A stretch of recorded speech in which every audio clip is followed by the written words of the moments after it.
signs of civilized living. The Julia remains have over the years attracted researchers and tourists from all over the world. The nearby village, however, paints a disappointing picture in comparison. No wonder Riyasat, a local resident, terribly upset about the state of his home, decided to get involved and do something about improving the conditions of his community.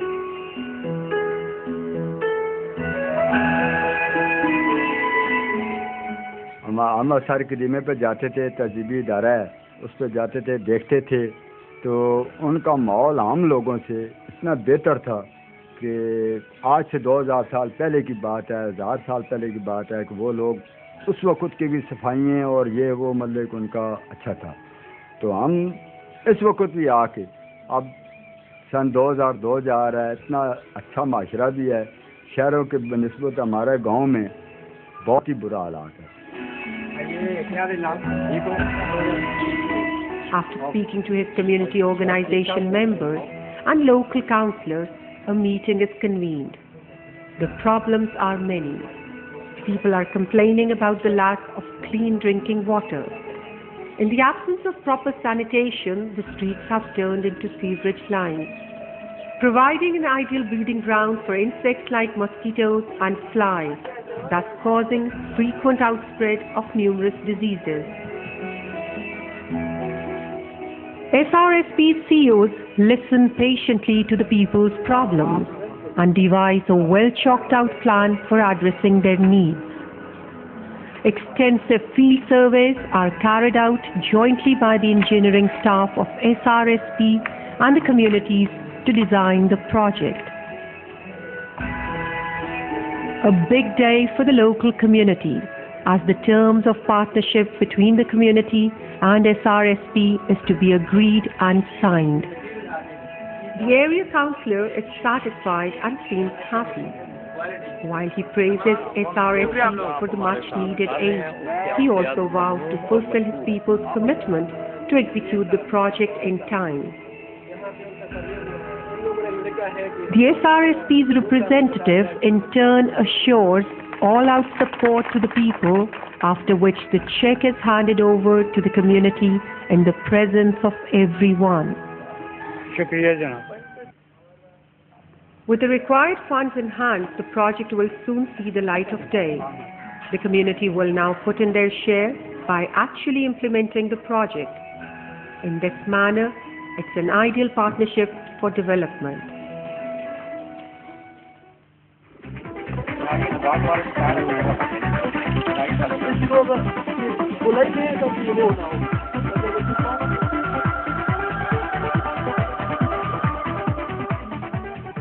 Monitoring and evaluation, thorough scrutiny and proper follow-up of any given project is what makes the CIIP-initiated schemes stand out as success stories. Each penny is accounted for, ledgers are properly maintained, and regular audits are carried out in order to ensure a complete transparency and authenticity of the schemes. The SRSP's community organizers frequently visit project sites and hold in-depth checking of the money spent. You go, you observe, you share, and then you adopt and refocus yourself. And the three main actors, the district governments, ourselves, and the communities themselves, actually did a joint monitoring. And that's why it's more like a partnership. It's not a thing that somebody was a subject to something, or rather did it in the spirit of policing it. But we actually did it in partnership.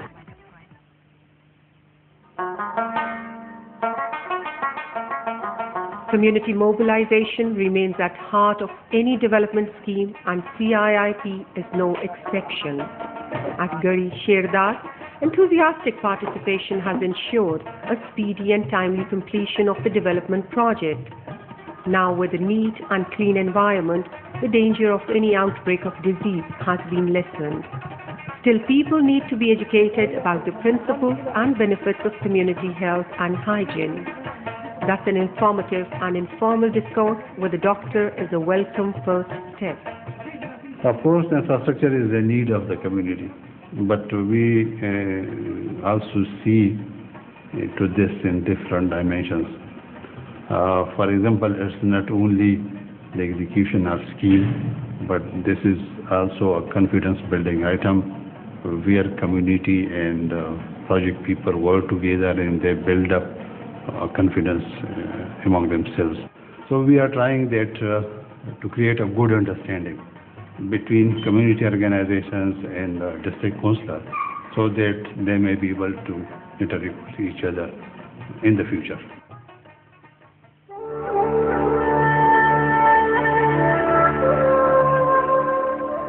All said and done, no amount of development work can ensure any community's progress if it does not bring any good to the women of the area. Poverty, it is said, is reversibly proportional to the plight of women.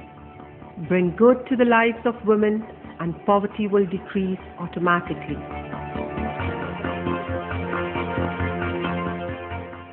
Rehana's story is a fine example in this regard. Rehana lives in a densely populated locality of Kohat, a traditional Pashtun city, where a working or independent woman is a novelty of her own kind. Traditionally kept under strict veil and with little options to earn their living, women often bear the brunt of growing poverty. Rehana, however, has devised a respectable and profitable way to earn a decent livelihood by opening a vocational institute for the women of her area. The Sapna Sewing Center, as it is known, is run on a professional footing. The center has more than 50 students who are taught various skills like embroidery, sewing, cutting and designing. Rehana maintains a proper register of the students' attendance, and they are eventually awarded certificates on successful completion of their courses.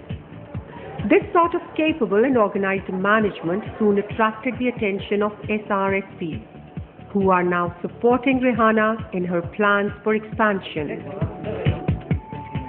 The assistance provided to her means that she will soon be able to build a better infrastructure, buy more sewing machines, and hire some qualified instructors as well.